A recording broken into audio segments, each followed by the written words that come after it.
Moshe Dayan, Yitzhak Rabin, Uzi Narkis, autant de noms associés à la victoire militaire israélienne en 67. Mais si je vous disais que le roi du Maroc, Hassan II, avait aussi contribué à la victoire éclair de l'État hébreu. Info, Intox, Johanna Binder, bonsoir. Bonsoir. Alors, est-ce que Israël a effectivement gagné cette guerre de 67 grâce à l'aide du Maroc? Eh bien, sans le Maroc, Israël n'aurait peut-être pas gagné la guerre des 6 jours. Alors, tout commence en 1965, on est 2 ans avant que débute la guerre des 6 jours. Les grands leaders du monde arabe se retrouvent à Casablanca. C'est le 3e grand sommet de la Ligue arabe. Alors, vous vous en doutez, le Mossad ne fait pas partie de la liste officielle des invités, mais il est là et il va recueillir des informations cruciales. Il y a un protagoniste, c'est Nasser, le président égyptien, le leader de la coalition arabe. Alors dans quel état d'esprit est-il à la veille de cette conférence? Il déclare à Assouan en février: l'année 1965 est la plus dangereuse des années de la lutte arabe.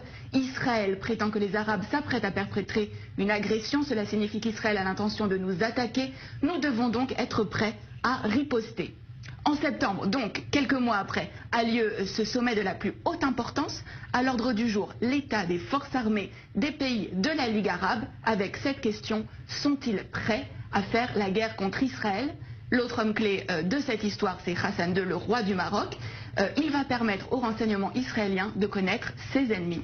Et c'est à ce moment-là que le Mossad va donc entrer en action. Oui, absolument. Le Mossad va donc préparer cette opération en amont de la conférence. Plusieurs jours avant, une équipe du Shin Bet et du Mossad, il s'appelle à Tsiporim, donc les oiseaux, vont occuper le dernier étage du très luxueux hôtel à Casablanca où sont attendus les dirigeants arabes et où va aussi avoir lieu la conférence. Mais la veille de ce sommet, Hassan II est pris de panique et il somme les agents israéliens de quitter l'hôtel. Mais au terme de cette conférence, il va livrer aux agents israéliens l'enregistrement complet de cette conférence. Hassan II a tout enregistré en secret. Il n'a pas confiance dans les invités de la Ligue arabe. C'est à peine croyable. Mais qu'est-ce que les Israéliens vont bien pouvoir découvrir sur ces cassettes? Alors, les enregistrements vont révéler qu'il est question de créer un commandement arabe unifié pour mener les hostilités contre Israël. Et le point crucial, c'est que les rangs arabes sont profondément divisés. On va pouvoir entendre des échanges extrêmement vifs entre Hussein de Jordanie, mais aussi Nasser. Et alors, ce qui est vraiment important, c'est que les nations arabes vont vraiment révéler leurs faiblesses. Elles ne sont absolument pas préparées pour une guerre contre Israël. Et c'est vraiment sur la base de ces informations-là que Tsahal va lancer les premières opérations de la guerre des 6 jours en 67. Alors voilà un dirigeant arabe sunnite qui est censé être solidaire de ses homologues arabes. Pourquoi Hassan II a-t-il fait ce choix? Qu'est-ce qui l'a motivé? Alors, ce qu'il faut savoir, c'est qu'avant déjà ce sommet, le Maroc et Israël entretenaient déjà des relations stratégiques. Hassan II avait accepté que des juifs marocains émigrent vers Israël, en échange de quoi Israël fournissait une aide logistique au Maroc, notamment en formant ses militaires.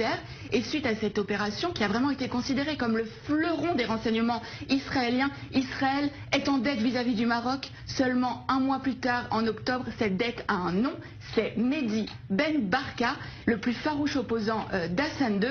Le Mossad participe à l'opération Baba Batra. L'objectif, c'est faire disparaître absolument Ben Barka, Baba Batra aux initiales donc de Ben Barka, mais c'est aussi le nom d'un traité du Talmud. Le Maroc a donc été un allié indispensable à Israël dans la guerre des 6 jours, même si, on le voit bien, aucun cadeau n'est gratuit. La petite histoire de la grande histoire. Merci Johanna Binder pour ces détails croustillants, dignes des plus grands films d'espionnage. Merci d'être passé nous voir sur le plateau du Magorian.